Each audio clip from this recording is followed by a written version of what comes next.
Hello दोस्तों, UPSC Hindi के online study platform में मैं गौरव त्रिपाठी आप सभी का स्वागत करता हूं। दोस्तों, जैसा कि इस प्लेटफॉर्म के माध्यम से हम दैनिक उत्तर लेखन का अभ्यास कर रहे हैं और जो कि यूपी पीसीएस और यूपीएससी मेंस के लिए बहुत ही महत्वपूर्ण है। और इसी क्रम में आज हमारा 46 दिन है जिसमें हम अपने शेड्यूल के हिसाब से जीएस पेपर 3 और जीएस पेपर 4 के प्रश्नों की चर्चा करेंगे। यानी दोस्तों, इसके पहले 45 लेक्चर इसके हो चुके हैं ऑलरेडी और हमने करीब 70 से 80 प्रश्न जो कि यूपीएससी और यूपी पीसीएस में हो सकता है कि इनमें से कुछ प्रश्न सीधे सीधे आ जाएं, तो हमने इतने चीज़ों का यहाँ पे डिस्कशन ऑलरेडी कर चुके हैं। ये भी हम इसके माध्यम से देखते हैं, सीखने का प्रयास करते हैं, जो कि इंटीग्रेटिव अप्रोच होती है, जो आंसर राइटिंग की इंटीग्रेटिव अप्रोच होती है। और इसको मैं एक स्पेशल वीडियो बनाऊंगा कि कैसे इंटीग्रेशन करते हैं आंसर राइटिंग का यूपीएससी प्रीलिम्स के लिए और मेंस के लिए, कैसे चीज़ों को एक तरीके से करके पढ़ते हैं। और ये दिखाने का प्रयास करने वाला हूं कि कैसे यूपीएससी प्री की प्रिपरेशन और मेंस की प्रिपरेशन अलग नहीं है। यानी बेसिकली हम इंटीग्रेटेड प्रिपरेशन कैसे करते हैं, एक तो मैं अलग से इसके लिए वीडियो बनाने वाला हूं और आप जो डेली हम आंसर राइटिंग की प्रैक्टिस कर रहे हैं उसमें आप देखते ही होंगे। और मैं बोल भी देता हूं जनरली कि ये चीज़ प्री के लिए बहुत महत्वपूर्ण है, ये चीज़ मेंस के लिए बहुत महत्वपूर्ण है। तो बेसिकली इस प्लेटफॉर्म के माध्यम से जो कैरेक्टरिस्टिक्स है अच्छे आंसर राइटिंग की, वो हम सीखने का प्रयास कर रहे हैं। और आप यहाँ पे मेरे बारे में देख सकते हैं कि 2019 की जो सिविल सेवा की परीक्षा हुई है उसमें हिंदी माध्यम से इंटरव्यू में अपीयर्ड हुआ हूँ, साथ ही आईआईटी रुड़की का एलुमनाई हूँ। तो दोस्तों, आगे बढ़ने से पहले जो एक महत्वपूर्ण बात कि अगर आपने अब तक इस चैनल को सब्सक्राइब नहीं किया है, साथ ही अपने दोस्तों के साथ इसे शेयर नहीं किया है, चाहे वो व्हाट्सएप हो चाहे फेसबुक हो, तो कृपया इस काम में देरी ना करें, अधिक से अधिक लोगों तक शेयर करें, क्योंकि जितना ज़्यादा शेयर होगा, जितना ज़्यादा सब्सक्राइब होगा, उतना अच्छा जो मेरा उत्साह है इस चैनल के प्रति उतना बढ़ेगा। तो आप मेरा भी उत्साह बढ़ाते रहें। और अब हम चलते हैं अपने प्रश्न के ऊपर। तो हमारा प्रश्न है आज जो जीएस पेपर 3 का, ठीक है। और आप देखेंगे कि हम पिछले 2-3 वीडियो से अपशिष्ट और अपशिष्ट प्रबंधन के बारे में चर्चा कर रहे हैं। तो उसी क्रम में एक बेसिकली जो अपशिष्ट है, जो इन्वायरमेंट जो मैनेजमेंट है, डिजास्टर मैनेजमेंट है, ठीक है, इसके अलावा जो इन्वायरमेंट का टॉपिक है जीएस पेपर 3 का, वो बेसिकली मैं इन्हीं क्वेश्चन आंसर फॉर्मेट के माध्यम से इस प्लेटफॉर्म से करा दूंगा। इसके अलावा जो यूपी पीसीएस में यूपी स्पेशल के क्वेश्चन है उसके लिए अलग से ये दैनिक आंसर राइटिंग जो है वो चलती रहेगी, यूपीएससी यूपी पीसीएस का इकट्ठे।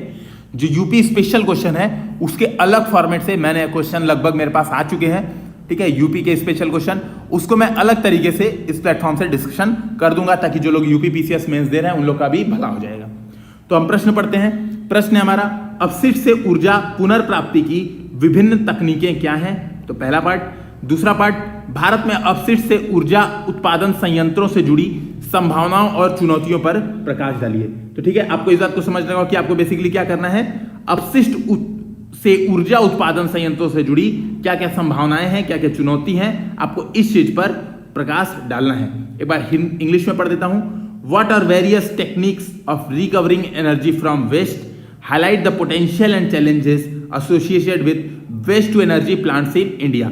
ठीक है, तो आप जो मेरा अनुरोध है आपसे कि पहले प्रश्न को पढ़ें, यहीं पे वीडियो पॉज कर दें और 1 2 3 4 करके आप एटलीस्ट सोचें कि क्या प्रश्न है। जैसे अगर मैं आपको दिखाऊं कि मेरी प्रैक्टिस के हिसाब से, तो मैं आपको अगर यहाँ पे दिखाऊं कि मैं कैसे डेली आंसर राइटिंग की प्रैक्टिस करता हूं, तो आप देखेंगे बिल्कुल ही गंदे तरीके से। जैसे मैं सोच रहा था कि आपको इसी वीडियो के माध्यम से एक बार दिखा दूं कि देखिए, जैसे जनरली क्या था, एक प्रश्न है, अगर मान लीजिए यहाँ पे प्रश्न है कि व्याख्या कीजिए कि पृथ्वी के आंतरिक भाग की संरचना को समझने के लिए भूकंपीय तरंगों का एक अप्रत्यक्ष स्रोत के रूप में किस प्रकार उपयोग किया जाता है। मान लीजिए ये प्रश्न है मेरे सामने, तो मैं जनरली पूरा बैठ के आंसर नहीं लिख रहा हूं, आप इस बात को समझिएगा, 7-8 मिनट में आंसर बैठ के मत लिखिए।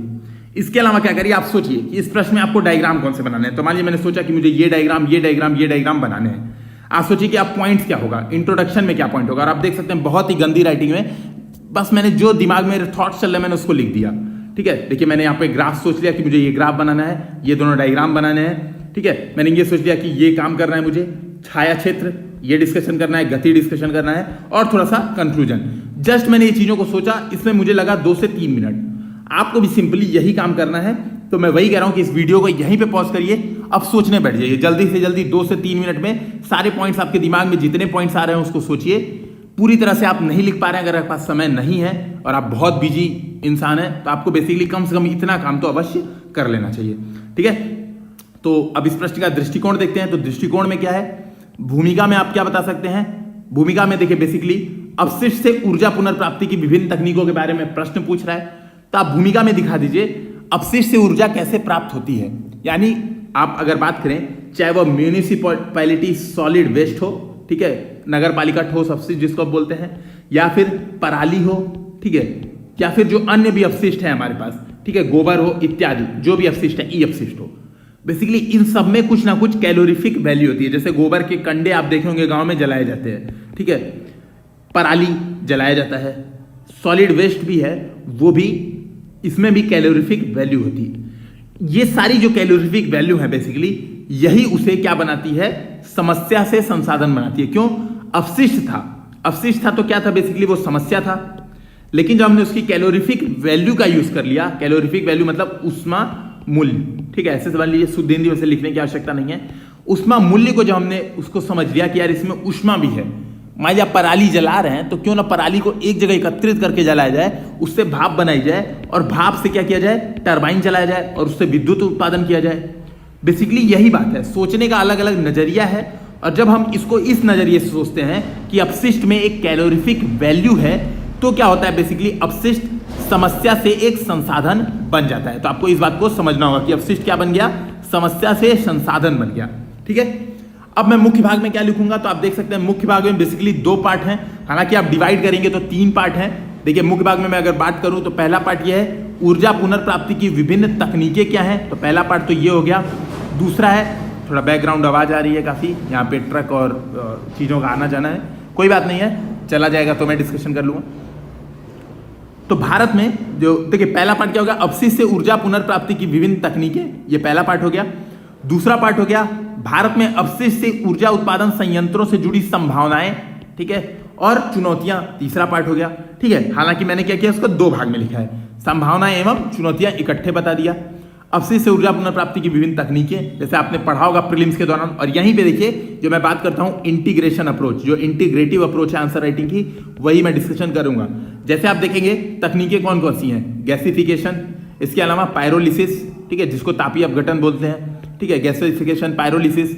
इसके अलावा अन्य जो तकनीकें हैं जिससे हम क्या करते हैं, इसको हम कहते हैं मिथेनाइजेशन, जिससे हम क्या करते हैं, बेसिकली सूक्ष्म जीवों के द्वारा क्या करते हैं, किण्वन करा के और मिथेनॉल इथेनॉल का प्रोडक्शन करते हैं। आपने सुना होगा प्रधानमंत्री जीवन योजना, ठीक है। तो आपको ये बात समझनी होगी कि गैसिफिकेशन, पायरोलिसिस, मिथेनोजेनेशन है, इसमें डिफरेंस क्या है। तो प्रीलिम्स में एक क्वेश्चन ये बन सकता है, इसमें डिफरेंस क्या है। तो जब आप आंसर राइटिंग कर रहे होंगे तो आपको अपने आप पता चल जाएगा कि क्या डिफरेंस है, तो ये बात समझिएगा। इसके अलावा कई चीजें आती हैं कि प्रोडक्ट क्या बनता है, जैसे पायरोलिसिस करेंगे तो पायरोलिसिस से प्रोडक्ट क्या बनेगा, गैसिफिकेशन करेंगे तो गैसिफिकेशन से प्रोडक्ट क्या बनेगा। ये सब ऑप्शन प्रीलिम्स में सीधे सीधे दे सकते हैं। जैसे आपको पता होगा पायरोलिसिस से सिन गैस बनती है, सिन गैस, SYN, सिन मतलब synthetic gas, basically syn gas बनती है। अब सिन गैस क्या होती है, ठीक है, ये आपको प्रीलिम्स में प्रश्न पूछे जा सकते हैं। तो जब हम ऐसे आंसर राइटिंग करते हैं तो हमारा जो कॉन्सेप्ट होता है वो अच्छे तरीके से क्लियर होता है और ऐसे प्रश्नों को आप प्रीलिम्स में बहुत अच्छे से टैकल कर सकते हैं। जैसे अब इससे संबंधित जो योजनाएं हैं आपने उस योजनाओं को लिख दी, जैसे जीवन योजना है, ठीक है, तो उससे क्या फायदा होता है, जैसे रुको पहल है, रीपर्पज यूज कुकिंग ऑयल, ठीक है, FSSAI की पहल चल रही है। तो जब आप इन चीजों का यूज कर लेते हैं आंसर राइटिंग में, तो जब आप प्रीलिम्स में प्रश्न को देखते हैं तो आप भूलते नहीं हैं और क्या होता है, प्रीलिम्स में सीधे आंसर करेक्ट टिक करते हैं। तो इसी को हम बोलते हैं इंटीग्रेशन अप्रोच, ठीक है। मुझे लगा कि आज इन चीजों को आपको डिस्कशन करके जो आंसर राइटिंग से रिलेटेड कुछ शंकाएं उसको दूर करता चलूं, और इसके लिए मैं स्पेशल वीडियोस की सीरीज ही बनाने वाला हूं कि कैसे इंटीग्रेशन अप्रोच से पढ़ाई की जाए, ठीक है। कुछ एग्जांपल दूंगा कि कैसे चीजों को पढ़ते हैं, कैसे टेस्ट अपीयर होते हैं, हर काम करने वाला हूं। इसके लिए मुझे भी कुछ समय चाहिए और आपको भी धैर्य रखना होगा। तो हम देखते हैं, बेसिकली प्रश्न की शुरुआत करते हैं। इंट्रोडक्शन मैंने वही बताया कि अपशिष्ट किस प्रकार समस्या से संसाधन हो सकता है। तो क्लियर लिखा, भारत में प्रतिदिन उत्पादित होने वाला लाखों टन अपशिष्ट जहां प्रबंधन के दृष्टिकोण से उसे एक बड़ी समस्या बनाता है, ठीक है। तो प्रबंधन के दृष्टिकोण से देखा जाए तो एक बड़ी समस्या है, भाई इतना अपशिष्ट निकल रहा है, कैसे उसको कहां रखें, लैंडफिल में रखें, ठीक है, उसको पानी में बहा दें, उसको क्या करें, मतलब ये बड़ी समस्या। आप देखे होंगे पूर्वी दिल्ली में, ठीक है, आपने सुना होगा गाजीपुर में क्या हुआ था, पहाड़ था पूरा, है ना, गाजीपुर में पूरा पहाड़ था और वो पहाड़ गिर गया। तो बड़ी समस्या है, अपशिष्ट प्रबंधन करना एक बड़ी समस्या है, तो उसको एक समस्या बनाता है। वहीं अवशिष्टों ब्रैकेट में पराली, म्युनिसिपल सॉलिड वेस्ट आदि में मौजूद दहन योग्य सामग्री द्वारा, ठीक है, इसमें काफी सामग्री ऐसी होती है जो दहन योग्य होती है, जैसे गोबर, ठीक है, इसके अलावा लकड़ी, है ना, पॉलीथीन, इवन पॉलीथीन भी दहन योग्य सामग्री है। इवन आपको ये पता होगा कि दुनिया में ऐसी कोई सामग्री नहीं है जो जल ना सके। कुछ टाइम ज़्यादा लगता है, कुछ किसी का दहन टेम्परेचर जो है वो कम होता है, किसी का ज़्यादा हो सकता है, तो ये कोई इशू नहीं है। सब में कुछ ना कुछ कैलोरीफिक वैल्यू होती है। तो मैंने वही बताया, मौजूद दहन योग्य सामग्री द्वारा उसे प्रत्यक्षतः यानी दहन द्वारा अथवा अप्रत्यक्षतः या फिर मिथेनॉल इथेनॉल उत्पादन के द्वारा ऊर्जा उत्पादित करके उसे संसाधन बना सकते हैं। तो आप देखेंगे मैंने यहाँ पे क्या किया, चालाकी क्या की, इंट्रोडक्शन में बता दिया कि किस तरह से अपशिष्ट से ऊर्जा उत्पादन हो रहा है। और देखिएगा आपने इंट्रोडक्शन में मैंने दो चीजें बताई हैं, एक तो प्रत्यक्षतः जलाकर यानी दहन के द्वारा उसको मैंने ऊर्जा बना दिया, दूसरा मैंने क्या किया अप्रत्यक्षतः यानी जो अपशिष्ट था या फिर मान लीजिए मेरे पास जो गोबर था या फिर जो भी अन्य चीजें थी उससे मैंने पहले मिथेनॉल बनाया, पराली थी। इसके अलावा मेरे पास आप बहुत सारे अपशिष्ट हैं, जैसे मैं बात करूं गन्ने की खोई, ठीक है, गेहूं, सड़ा हुआ गेहूं, ये भी सब तो अपशिष्ट हुआ भाई, कोई खाएगा नहीं सड़े हुए गेहूं। ये सारी चीजों से मैंने क्या किया, मेथेनॉल इथेनॉल बनाया, इसके बाद ऊर्जा उत्पादन कर दी। या फिर मैंने क्या किया, सीधे जला के और इसको पानी गर्माया इससे, और पानी गर्मा के क्या किया मैंने, टरबाइन चला दिया, तो ऊर्जा उत्पादन हो गई। तो आप देख सकते हैं इससे हमने क्या किया, अपशिष्ट को संसाधन बना दिया। तो ये चीज मैंने इंट्रोडक्शन में ही बता दी। अब बात करेंगे तकनीकों की। तो देखिए यहां पर आप देख सकते हैं तकनीक का लिखने का तरीका, अपशिष्ट से ऊर्जा उत्पादन की तकनीकें, इसको एक बक्से में बना दीजिए। अब बात समझिएगा, देखिए मैं एक बार ओवरव्यू आपको दे देता हूं। एक तकनीक है भस्मीकरण, ठीक है, दूसरी तकनीक है गैसिफिकेशन या गैसीकरण, ठीक है। भस्मीकरण को हम इंग्लिश में बोलते हैं इंसिनरेशन, जो लोग इंग्लिश मीडियम वाले हैं वो नोट करते हैं इंसिनरेशन, ठीक है। गैसिफिकेशन हो गया गैसीकरण, तापीय अपघटन मतलब पायरोलिसिस, बायोमिथेनेशन, बायोमिथेनेशन ही होता है। 4 तकनीकें हैं। अब बात समझिएगा, आपको 200 शब्दों में आंसर लिखना है यार। अब 200 शब्दों में आपको आंसर लिखना और आपने पैराग्राफ लिखा, तो कम से कम आप समझ सकते हैं यार 40 शब्द से 50 शब्द से कम में आप एक तकनीक को समझा नहीं पाएंगे। क्लियर बात है, यानी आपका 200 शब्द तो इसी काम में चला जाएगा। किस काम में, जो कि पार्ट 1 था, केवल एक ही पार्ट था, क्या, विभिन्न तकनीकों को बताएं। देखिए विभिन्न तकनीकें क्या हैं ये बताना था, उसी पार्ट में आपका 200 शब्द चला जाएगा। इससे बढ़िया तरीका है कि ऐसी चीजों को आप क्या करिए, फ्लो चार्ट से बना दीजिए। और देखिए यहाँ पे मैंने फ्लो चार्ट कैसे बनाया है, इसे समझिएगा। भस्मीकरण बेसिकली क्या होता है, नगर पालिका ठोस अपशिष्ट यानी म्युनिसिपल सॉलिड वेस्ट को वायु की हाई मात्रा में यानी बहुत अधिक मात्रा हो, ऑक्सीजन बहुत ज्यादा हो, दहन कराया जाता है। देखिए वही चीज मैंने लिखा, नगर पालिका ठोस अपशिष्ट को क्या किया गया, वायु की उच्च मात्रा में दहन के माध्यम से किसमें परिवर्तित किया गया, CO2 और ऊष्मा। अब CO2 और ऊष्मा हमारे पास मिल गया, तो क्या किया हमने, सामने से जल डाल दिया। भाई ऊष्मा आपको मिली, ऊष्मा में जल डाल दीजिए तो जल वाष्प बन जाएगा। और जल वाष्प को हमने क्या किया, टरबाइन चला के विद्युत ऊर्जा में उत्पादन कर दिया। तो आप देख सकते हैं मैंने फ्लो चार्ट के माध्यम से 20 शब्दों के अंदर ही, आप देख सकते हैं इवन 20 शब्द भी नहीं, अगर आप काउंट करें तो, अगर मैं यहाँ पे सीधे काउंट करके 1, यहाँ पे 1 3 4 4 3 4 4 8 हो गया, 11 15 14 शब्द में ही आप देख सकते हैं, 14 शब्द में ही मैंने भस्मीकरण को समझा दिया। इससे क्या होता है, आपका समय भी बच रहा है, लिखने में आपको बहुत ज्यादा पैराग्राफ लिखने में टाइम भी नहीं लग रहा है, पहली बात। दूसरी बात, जो लिमिट है आंसर राइटिंग की, जो लिमिट है वो भी कंप्लीट हो रही है। तीसरी बात ये समझिएगा, यहां पर क्या है, पेज थोड़े छोटे हैं। जनरली यूपीएससी में आपको इतना बड़ा पेज मिलेगा, इतना बड़ा पेज मिलेगा, तो ये इतने दूरी में ही आप हटा सकते हैं। लेकिन यहां पे मैं थोड़ा पेज जानबूझ के छोटा यूज करता हूं ताकि आप लोगों को चीजें फॉन्ट क्लियर दिखे, ठीक है। इस वजह से थोड़ा छोटा यूज करता हूं, तो इतना लंबा फैला हुआ लग रहा है, और बेसिकली जो 2 पेज का आंसर होता है वो 4 पेज में चला जाता है यहाँ पे फॉन्ट के कारण। बेसिकली आपको लिखना इस तरीके से है। तो भस्मीकरण मैंने ऐसे समझा दिया कि वायु की उच्च मात्रा है। देखिएगा डिफरेंस क्या है भस्मीकरण और गैसिफिकेशन में। भस्मीकरण में वायु की उच्च मात्रा है, जबकि गैसिफिकेशन में ऑक्सीजन यानी वायु न्यून मात्रा होती है या तो नहीं होती है, दोनों के बराबर होती है। इसी तरह से पायरोलिसिस में भी आप देखेंगे ऑक्सीजन की न्यून मात्रा होती है। तो पायरोलिसिस और गैसिफिकेशन में ऑक्सीजन बहुत कम यूज करते हैं, जबकि दहन यानी हम जो कहें भस्मीकरण में ऑक्सीजन बहुत ज्यादा यूज करते हैं, ठीक है। तो ये प्रीलिम्स के नजरिए से, इसी को कहते हैं हम इंटीग्रेशन अप्रोच, ठीक है। इसी को कई लोग आर्टिकुलेशन कहते हैं, ठीक है। इसी बात को समझिएगा, है ना। अब मैंने बताया गैसिफिकेशन, दूसरा पॉइंट मैंने बताया गैसिफिकेशन। तो गैसिफिकेशन में क्या लिखा, कार्बनिक पदार्थ आपके पास है, जैसे उदाहरण के तौर पे पराली या गोबर, या फिर आप लिख सकते हैं गन्ने की खोई, जो भी है कार्बनिक पदार्थ होना चाहिए। उसको क्या करना है आपको, हाई टेम्परेचर पे। देखिए मैंने एक डायरेक्शन में दिखाया हाई टेम्परेचर यानी ग्रेटर देन 700 डिग्री। तो गैसिफिकेशन में आप देख सकते हैं उच्च तापमान चाहिए, ठीक है। उच्च तापमान पर रासायनिक अभिक्रिया कराते हैं, किसमें? O2 की नियंत्रित मात्रा में। देखिए यहाँ पे क्लियर समझ में आ रहा होगा, फ्लो चार्ट देखने से ही आपको दिख रहा होगा कि बाहर से हम ऑक्सीजन डाल रहे हैं लेकिन न्यून मात्रा में, हाई टेम्परेचर दे रहे हैं 700 डिग्री से अधिक। इससे क्या करा रहे हैं हम? रासायनिक अभिक्रिया करा रहे हैं और इससे प्रोडक्ट क्या बनता है? सिन गैस यानी सिंथेटिक गैस बनता है। ठीक है, सिंथेटिक गैस मतलब CO, H2 ये सारी गैसें बनती हैं। ठीक है, अब सिंथेटिक गैस जो हुआ इसको जलाकर हमने क्या किया? ऊर्जा पैदा कर ली। ठीक है, तो मैंने दूसरा भी आप देख सकते हैं 15 से 20 शब्दों में ही गैसिफिकेशन को भी समझा दिया। ठीक है, तीसरा तापीय अपघटन। तापीय अपघटन में क्या करें? आपके पास अपशिष्ट है, देखिए सेम चीज है, O2 की न्यून मात्रा और उच्च ताप, लेकिन अगर आप डिफरेंस देखें तो इसमें क्या होता है, जो ये गैसिफिकेशन होता है इसमें पायरोलिसिस से ज्यादा टेम्परेचर यूज होता है। ठीक है, तो आप देखेंगे यहां मैंने बताया O2 की न्यून मात्रा यहां भी होती है, उच्च ताप यहां भी है, प्रोडक्ट क्या बन रहा है? या तो तेल बन रहा है, जो बायोडीजल है ये सब बन रहा है, या फिर सिन गैस बन रहा है, और इससे आप फिर से क्या कर सकते हैं? ऊर्जा उत्पादन कर सकते हैं। तो देखिए तीसरा ये भी होगा, और ये आप देखेंगे 10 वर्ड के अंदर ही हो गया फ्लो चार्ट में। चौथा बताया मैंने बायोमिथेनेशन। बायोमिथेनेशन क्या होता है? आपके पास कोई कार्बनिक पदार्थ है, कार्बनिक पदार्थ में आपके पास अवायवीय परिस्थितियां होनी चाहिए, यानी इसमें भी ऑक्सीजन या तो बहुत ही नहीं रहेगा, मतलब अवायवीय मतलब बिल्कुल नहीं रहेगा। अवायवीय परिस्थितियों में हम क्या करते हैं? सूक्ष्म जीवों का प्रयोग करते हैं। कौन से सूक्ष्म जीव? जीवाणु, जिनको हम मीथेनोजेंस भी बोलते हैं। तो ये सूक्ष्म जीवों का प्रयोग करते हैं। इससे क्या बनाते हैं? हम बायोगैस बनाते हैं, और बायोगैस का यूज करते हैं हम ऊर्जा उत्पादन में। ठीक है, तो आप ये देखेंगे फ्लो चार्ट से मैंने जो बायोमिथेनेशन है उसको भी समझा दिया।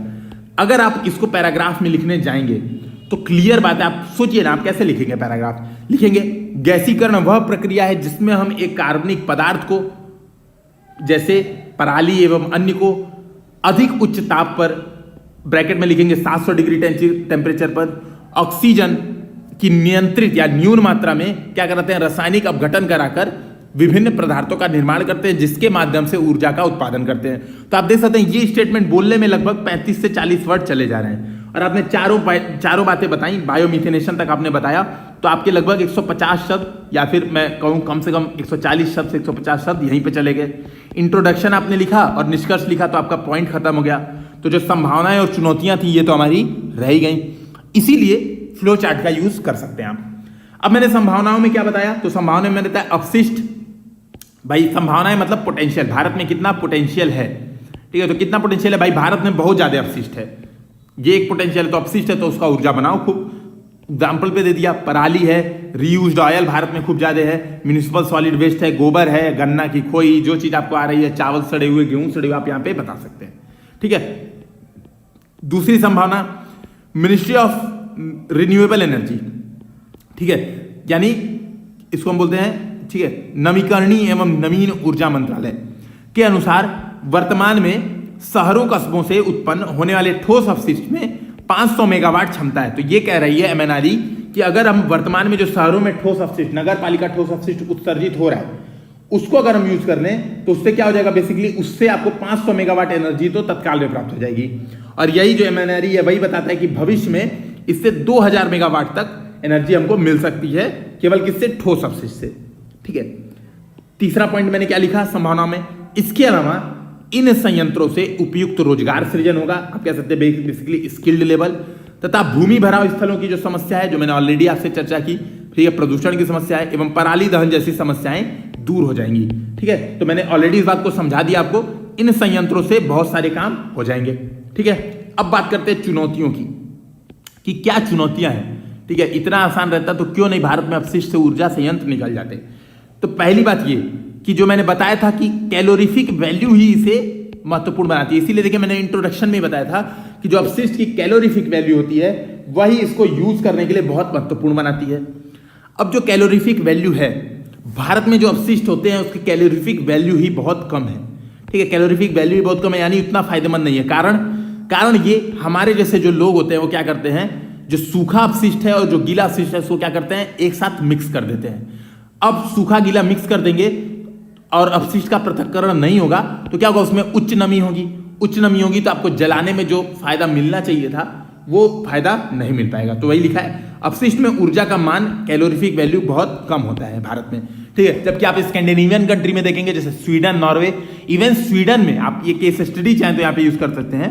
ठीक है, और ये केस स्टडी जनरली अगर ऐसे में अगर ऐसा पूछे कि मान लीजिए एक ऐसे अगर निबंध का एक टॉपिक नोट कर लीजिए आप लोग और इसको लिखिए निबंध कि भारत में अपशिष्ट, ठीक है, चुनौतियां एवं संभावनाएं। यही मान लीजिए एक निबंध, एक हेडिंग आपसे पूछा, चुनौतियां एवं संभावनाएं भारत में अपशिष्ट, ठीक है, ऐसा कुछ पूछ रहा है। इस निबंध में आप स्वीडन की एक केस स्टडी बता सकते हैं कि स्वीडन क्या करता है, अपशिष्ट का आयात करता है। बताइए, बाहरी देशों से अपशिष्ट मंगाता है, दे दो यार, मतलब हम तो क्या है, हमारे पास तो फेंकने को नहीं है, वो आयात करते हैं अपशिष्ट का, पैसा दे के खरीदते हैं अपशिष्ट। क्यों? उनके बहुत बढ़िया लोग सुधरे हुए हैं, लोग समझदार हैं, गीला अपशिष्ट सूखा अपशिष्ट एक साथ नहीं मिलाते हैं। प्रबंधन की पूरी चेन है, मतलब इकट्ठा करना, इकट्ठा करके उसको अलग करना, अलग करके जो अपशिष्ट यूज वाले हैं वो अलग करना, ये सब काफी प्रोसेस पहले से बना हुआ है। तो वहां पे इसको हम सोर्स की तरह से देख रहे हैं, ना रिसोर्स की तरह से देख रहे हैं, ना कि हम एक तरह से इसको अपने ऊपर बर्डन देख रहे हैं। ठीक है, भारत में क्या है, बर्डन है अपशिष्ट, जबकि स्वीडन में इसको सोर्स की तरीके से देखा जाता है। तो दूसरा पॉइंट है, दूसरा पॉइंट क्या है, चुनौतियों में विषाक्तता एवं प्रदूषण।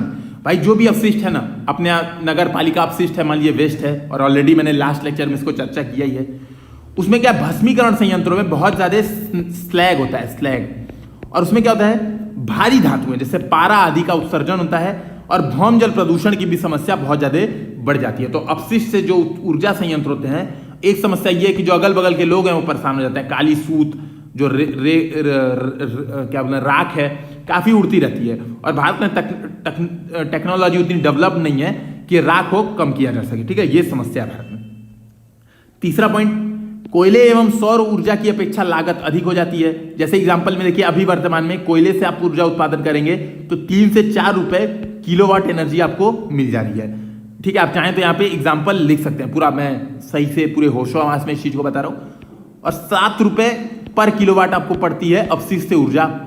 आप समझ सकते हैं ये ज्यादा महंगी पड़ रही है, तो क्यों इसको यूज करें भाई, जब महंगी है तो क्यों यूज करेंगे। तो एक बात ये आप समझ लीजिए। ठीक है, फिर है नगर निकायों के पास वित्तीयन का अभाव है। भाई जो म्यूनिसिपैलिटी सॉलिड वेस्ट है वो इकट्ठा कैसे करेंगे, नगर निकाय के पास पैसा रहेगा, ट्रक खरीदेंगे, आदमी कर्मचारी रखेंगे, तभी तो इकट्ठा करेंगे। तो वित्तीयन का अभाव है, तो ये एक समस्या है। ठीक है, तो मैंने ये बात बता दी आपको। अब वही पूछा था, क्या पूछा था, संभावना एवं चुनौतियां हमने डिस्कस कर लिया। आप निष्कर्ष लिखेंगे, तो निष्कर्ष देखिए, आप वैरायटी से निष्कर्ष लिख सकते हैं। एक आप निष्कर्ष में स्वीडन का एग्जांपल दे सकते हैं, लिख सकते हैं, बाद में स्वीडन की तर्ज पे ये काम किया जा सकती है। दूसरा आप लिख सकते हैं, भारत में तकनीकी विकास होना चाहिए। ठीक है, ऐसे लिख सकते हैं कि अपशिष्ट से ऊर्जा बनाई जा सके। तीसरा जो मैंने लिखा आप उस तरह से लिख सकते हैं, क्या, गवर्नमेंट की योजनाओं को कोट कर दीजिए ताकि आपका इंटीग्रेशन, जो प्रीलिम्स और मेंस का इंटीग्रेशन है वो हो सके। तो मैंने क्या लिखा, इस प्रकार उपरोक्त चुनौतियों से निपटने हेतु एफएसएसएआई की रुकोपहल क्या है, रीपर्पज यूज कुकिंग ऑयल पहल, पीएम जीवन योजना आदि के क्रियान्वयन के साथ साथ समग्र रूप से अपशिष्ट प्रबंधन हेतु 3R क्या है, रिसाइकल, रिड्यूस, रीयूज पर भी कार्य किया जाना चाहिए। तो मैं ये कह रहा हूं, बेसिकली कहना ये चाह रहा हूं कि आप क्या करिए, सरकारी योजनाओं का उचित क्रियान्वयन करिए, साथ साथ आपको क्या करना है, 3R के कॉन्सेप्ट पर भी जोर देना है, और आपको जो अपशिष्ट है, ठीक है, जो अपशिष्ट है यानी वेस्ट है, वेस्ट मैनेजमेंट पर भी ध्यान देना पड़ेगा। ठीक है, इस काम को आपको करना पड़ेगा। तो ये मेरा कंक्लूजन हो गया। अब हम करते हैं एथिक्स पेपर 4 का प्रश्न, और मैं बेसिकली आज केस स्टडी डिस्कशन करूंगा। ठीक है, इसमें ज्यादा कुछ मैंने लिखा नहीं है क्योंकि हमारे स्ट्रक्चरिंग का पार्ट है, मैं बस आपको स्ट्रक्चरिंग बताऊंगा, और ऑलरेडी 4-5 केस स्टडी मैंने डिस्कशन कर ली है, तो वहां से आप देखेंगे कि आंसर कैसे लिखते हैं। ठीक है, बेसिकली मैं क्या करूंगा, केस स्टडी समझाऊंगा और आपको स्ट्रक्चरिंग करा दूंगा। ठीक है, एग्जैक्टली 250 शब्दों में इसका आंसर आप लोग का काम है, आप लोग को लिखना है। ठीक है, मैं कुछ क्वेश्चन पूछते जाऊंगा आप लोग से, आप लोग को करना क्या है, जब मैं क्वेश्चन पूछूंगा तो आप लोग को वीडियो वहीं पे पॉज करके उसके बाद इसका आंसर खुद से देना है। ठीक है, तो इस बात को समझिएगा, आपको क्या करना है, मैं क्वेश्चन पूछूंगा और आंसर उसके बाद खुद से आपको देना है। ठीक है, तो अब देखिए शुरू करते हैं केस स्टडी। आपको हाल में ही पर्यटन से अच्छी मात्रा में राजस्व प्राप्त करने वाले एक राज्य में जिला श्रम अधिकारी के रूप में पदस्थापित किया गया है। तो आपका पहला क्वेश्चन है, आपका पद क्या है। ठीक है, आपको पता चलता है कि क्षेत्र का एक बड़ा होटल न्यूनतम मजदूरी अधिनियम के अनुसार वेतन का भुगतान नहीं कर रहा है। होटल स्वामी राज्य के कई प्रभावशाली अधिकारियों से संपर्क रखने वाला एक शक्तिशाली स्थानीय नेता है। आपके पास ऐसे उल्लंघनों का स्वतः संज्ञान लेने की शक्ति है। तदनुसार आप प्रकरण की प्रारंभिक जांच आरंभ करते हैं। हालांकि कोई भी श्रमिक औपचारिक तौर पर शिकायत दर्ज कराने के लिए आगे आने को तैयार नहीं है, क्योंकि उन्हें अपने रोजगार से हाथ धोने का डर है। इस बीच आपकी कार्यवाही ने उच्च अधिकारियों का ध्यान आकर्षित किया और आपको इस प्रकरण को पूर्णतः छोड़ देने का परामर्श दिया गया। यानी जो उच्च अधिकारी आपसे कह रहे हैं यार देखो ये सब लफड़े में मत पड़ो, आए हो जिस काम पे बैठे हो, जिस पोस्ट पे बैठे हो वो काम करो और आगे बढ़ो, ज्यादा किसी के ठीक है पंचायत में पढ़ने की आवश्यकता नहीं। ऐसे उच्च अधिकारी आपको समझा रहे हैं, कड़े शब्दों में समझा रहे हैं।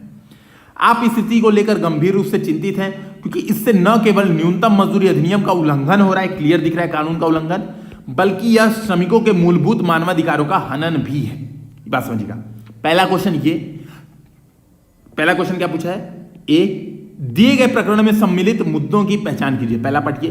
दूसरा पार्ट, नीचे दिए गए विकल्पों पर विचार कीजिए और 1, 2, 3, 4 आपको विकल्प दिए हुए हैं। अच्छा, मैं पहला क्वेश्चन आपसे पूछ रहा हूं, उसको आंसर देंगे। क्या आपको आंसर में जो 250 शब्द का आंसर लिखना है उसमें हितधारक यहां पे लिखेंगे आप? तो आपका ये सोचना है। अब वीडियो पॉज करिए, इसका आंसर देखिए, हितधारक आप वहां पे नहीं लिखेंगे, ठीक है, आंसर में नहीं लिखेंगे। हितधारक आप मन में सोचिए या फिर यहीं पर रफ डायग्राम बना के लिख सकते हैं, ठीक है। हितधारक कौन कौन है? एक तो जो राज्य में आप अधिकारी हैं, आप खुद हैं। दूसरा होटल स्वामी एक हितधारक है, ठीक है। तीसरा आपके जो उच्च अधिकारी हैं वो हितधारक हैं, ठीक है, ये बात समझिएगा। और चौथा कौन है? जो मजदूर हैं वो हितधारक हैं। पांचवा राज्य एवं उसका कानून और छठवां समाज। तो ये कुछ प्रमुख हितधारक है, आप इसको किनारे लिख लें। आंसर राइटिंग जो 250 शब्दों में जो करनी है उसमें हितधारक आपको नहीं लिखना है, बात ध्यान में रखिएगा। क्यों? 50 या 250 शब्द ही हैं और इतने आंसर ऑलरेडी लिखने हैं और इसमें आप हितधारक भी बताने लग जाएंगे तो कैसे काम होगा? तो ये तो चलेगा नहीं, इस बात को समझिएगा, ठीक। अब दूसरा प्रश्न करना चालू करते हैं। इंट्रोडक्शन में आपको बेसिकली क्या लिखना है, इसी मुद्दे को शॉर्ट में बता दीजिए, ठीक है। आप चाहें तो इस मुद्दे को ऐसे लिख सकते हैं या फिर कि वर्तमान समय में, ऐसे सीधे इंट्रोडक्शन लिखते हैं, भारत में विभिन्न क्षेत्रों में श्रमिक कानूनों का अल्प क्रियान्वयन विभिन्न मुद्दों को जन्म देता है। आप इस तरह से एकदम शॉर्ट में बेसिकली 10 से 15 शब्दों में इंट्रोडक्शन लिख देंगे। क्यों? क्योंकि प्रश्न की डिमांड है दिए गए प्रकरण में सम्मिलित मुद्दों की पहचान कीजिए, तो आपसे खुद कह रहा है कि मुद्दों की पहचान कीजिए, तो अब इंट्रोडक्शन में मुद्दा क्यों बताएं, इस बात को समझिएगा। अच्छा, दूसरा मेरा जो क्वेश्चन है, क्या आप इस प्रश्न में नैतिक द्वंद्व लिखेंगे? नैतिक द्वंद्व मतलब क्या? नैतिक द्वंद्व मतलब एथिकल डिलेमा। देखिए एथिकल डिलेमा क्या आ रहा है आपका? एथिकल डिलेमा ये आ रहा है कि यार उच्च अधिकारियों की बात मान लेते हैं तो फायदा होगा, प्रमोशन वमोशन में उच्च अधिकारी मेरी बात सुनेंगे, अपने पद का कर्तव्य बनाम क्या हो रहा है, उच्च अधिकारियों की बात मानना बनाम अपने पद का कर्तव्य। और देखिए दोनों नैतिक है। उच्च आपको जो आपका सिविल सेवा कोड ऑफ कंडक्ट है उसमें ये बात कहा गया कि आपको उच्च अधिकारियों की बात भी माननी है, ये भी एथिकल है। दूसरी बात कह रहा है द्वंद्व कब होता है, एथिकल डिलेमा कब आता है, जब आपके पास दो वैल्यूज होती है और दो वैल्यूज में एक को आप यूज कर रहे होते हैं तो दूसरे का क्षरण होता है। जैसे आप यहाँ पे उच्च अधिकारियों की बात मान गए और प्रकरण से हट गए, तो यहां से क्या हो रहा है, श्रमिकों के मानवाधिकारों का उल्लंघन हो रहा है, श्रमिक कानूनों का उल्लंघन हो रहा है, आपके पद एवं दायित्व के जो कर्तव्य है आप अपने कर्तव्य का उल्लंघन कर रहे हैं। तो बेसिकली आप ये देख सकते हैं एथिकल डिलेमा वर्सेस दिस। अच्छा, ये क्वेश्चन मेरा है कि क्या आपको ये सब लिखना है, तो इसका आंसर होगा कि नहीं लिखना है, प्रश्न में मांग नहीं है। अगर प्रश्न में पूछा होता पार्ट ए कि उपरोक्त प्रश्न में आपको नैतिक द्वंद्व की पहचान कीजिए, उपरोक्त प्रश्न में उपस्थित नैतिक द्वंद्वों को समझाएं, तब आपको लिखना होता, ठीक है। यहां पर कोई ऐसा बात नहीं किया गया तो आपको नहीं लिखना है, सीधे 10 से 15 शब्द का जैसा मैंने इंट्रोडक्शन बताया वैसा लिख के क्या करना है, आपको सीधे बताना है मुद्दों की पहचान। अब मुद्दों की पहचान आपको सीधे करनी है। अब देखिए मुद्दों की जब आप पहचान करते हैं उसमें ध्यान में रखते हैं, जो चीज ध्यान देने वाली बात है, मुद्दे आपको वैल्यूज के आधार पर लिखते हैं। वैल्यूज के आधार पर बेसिकली क्या करना है, जो एथिक्स एंड गवर्नेंस का जो पेपर है उसमें जो सिलेबस है, और सिलेबस में बहुत ढेर सारे वैल्यूज दिए हुए हैं। कैसे कैसे वैल्यूज, कर्तव्य निष्ठा, जवाबदेही, ठीक है, पद के दायित्वों की पूर्ति, सेवा के प्रति समर्पण, ठीक है, विश्वास, हाँ, विश्वास की कमी, ये सब जो कीवर्ड दिए हुए हैं ना, साहस, ठीक है, निर्णय लेने की क्षमता, निर्णयन क्षमता, वस्तुनिष्ठा, ये सब जो मूल्य दिए हुए हैं, आपको जब मुद्दे लिखने हैं तो इन वैल्यूज को यहां पर दिखाना है कि देखिए ये वैल्यूज वाले इश्यूज आ रहे हैं। जैसे पहला मुद्दा क्या हो रहा है, राज्य के कानूनी अधिकारों का उल्लंघन हो रहा है, यानी ठीक है, जो श्रमिक के कानूनी अधिकार, जो मानवाधिकार है, आप सीधे कह सकते हैं उनका डायरेक्ट उल्लंघन हो रहा है, यहां पर सीधे उसको खारिज किया जा रहा है। तो ये एक मुद्दा हो गया। दूसरा मुद्दा हो गया राजनेता अधिकारी साठगांठ, ठीक है, राजनेता है, देखिए वो राजनेता था और होटल मालिक था, और अधिकारी का नेक्सस, यहां पर दूसरा मुद्दा ये हो गया। तीसरा मुद्दा हो गया ट्रस्ट डिफिसिट। ट्रस्ट डिफिसिट मतलब विश्वास की कमी। सीधी बात है, जो मजदूर है वो शिकायत क्यों नहीं कर रहे हैं? कहीं ना कहीं उनके दिमाग में राज्य के प्रति विश्वास की कमी है। क्या शिकायत कर देंगे तो पता चला हमारे ऊपर ही प्रॉब्लम आ गई, हमारे आजीविका पे चौपट हो गई, और जो अधिकारी हैं वो मिली भगत करके रहते हैं तो पता चला कि काम हुआ नहीं और हम शिकायत कर दिए तो हमारी नौकरी चली गई। ये ट्रस्ट की कमी के कारण, ट्रस्ट डिफिसिट के कारण क्या होता है, शिकायत भी नहीं होती है। ठीक है, चौथा जो मुद्दा है कि आपका भी उत्तरदायित्व, जो मैंने कहा कीवर्ड्स एथिक्स का यूज करना है। एज अ जो लेबर ऑफिसर है आप, एज अ श्रम अधिकारी जब आप हैं तो आपके भी कुछ उत्तरदायित्व हैं और उसकी भी पूर्ति का मुद्दा है कि आप यार अपने पद के दायित्वों का पूर्ति कर पा रहे हैं कि नहीं कर पा रहे हैं। तो एक इश्यू ये भी है। फिर पांचवा मुद्दा क्या है, सबसे बड़ा मुद्दा, कि कैसी कार्रवाई करें।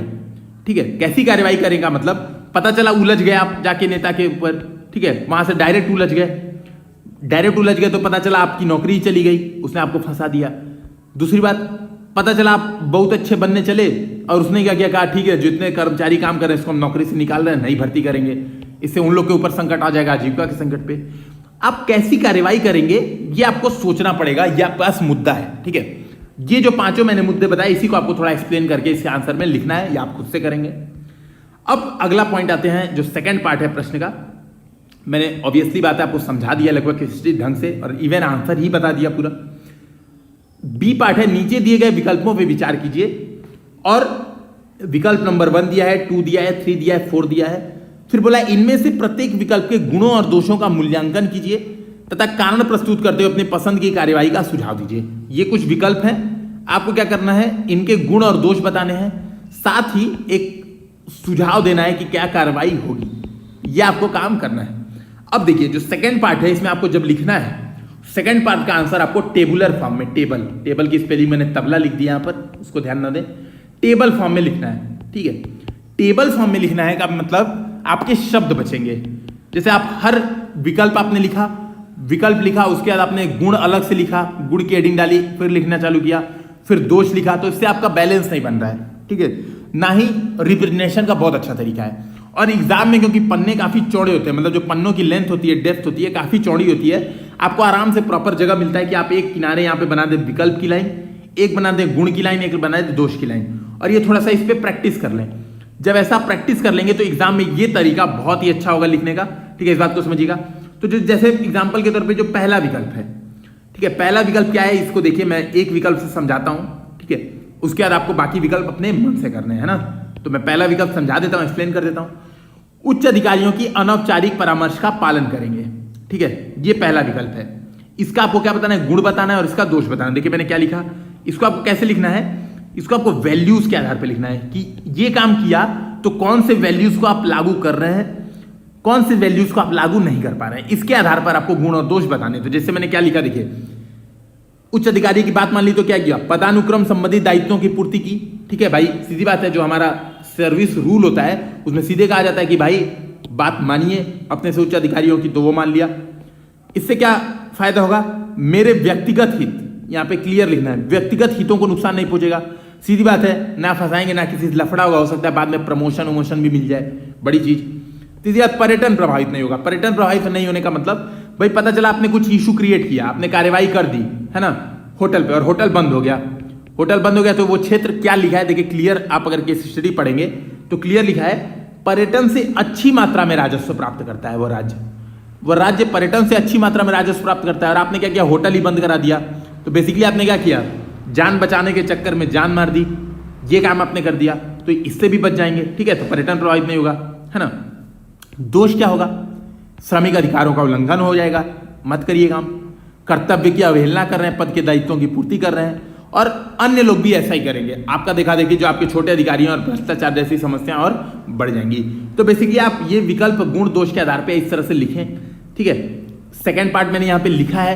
ठीक है, टाइम की कमी की वजह से एक्सप्लेन नहीं करूंगा। आपको क्या करना है, 2, 3, 4 सारे जो पार्ट्स हैं अपने मन से लिखने हैं। इसी तरीके से टेबल बनाएं, वैल्यूज के आधार पर डिफरेंस क्रिएट करें और आंसर राइटिंग करें। तो दोस्तों मुझे उम्मीद है कि आपको ये वीडियो लेक्चर काफी पसंद आया होगा और चीजें समझ में आई होंगी। इवन जो हमारा नेक्स्ट लेक्चर होगा उसमें कोशिश करूंगा एक केस स्टडी, या फिर क्योंकि हमारा नेक्स्ट लेक्चर एथिक्स पेपर 4 का ही है, तो मैं देखता हूं किस प्रकार से काम होता है। ठीक है, तो उसको डिस्कशन करूंगा, आप इसको कंप्लीट करें, आंसर राइटिंग की प्रैक्टिस करते रहें। खास करके जो लोग यूपीपीसीएस मेंस दे रहे हैं उनसे मेरा यही अनुरोध है कि अब आप डेली आंसर राइटिंग कम से कम 10-15 क्वेश्चन को सॉल्व करना शुरुआत कर दें। ठीक है, तो दोस्तों देखने के लिए बहुत बहुत धन्यवाद। यूपीएससी हिंदी को सब्सक्राइब करना बिल्कुल ना भूलें। अगर आप चाहते हैं कि मैं नए नए इनोवेटिव आइडियाज़ के साथ आपके सामने आऊँ, नए नए तरीके आपके सामने रखूँ, ताकि आपका भी सिलेक्शन हो और सब्सक्राइबर बढ़ के मेरा भी फायदा हो, मुझे भी पता चले कि यार सही बात है, अगर अच्छा कंटेंट हो रहा है तो लोग इसको काफ़ी अच्छे तरीके से यूज़ कर रहे हैं। तो धन्यवाद।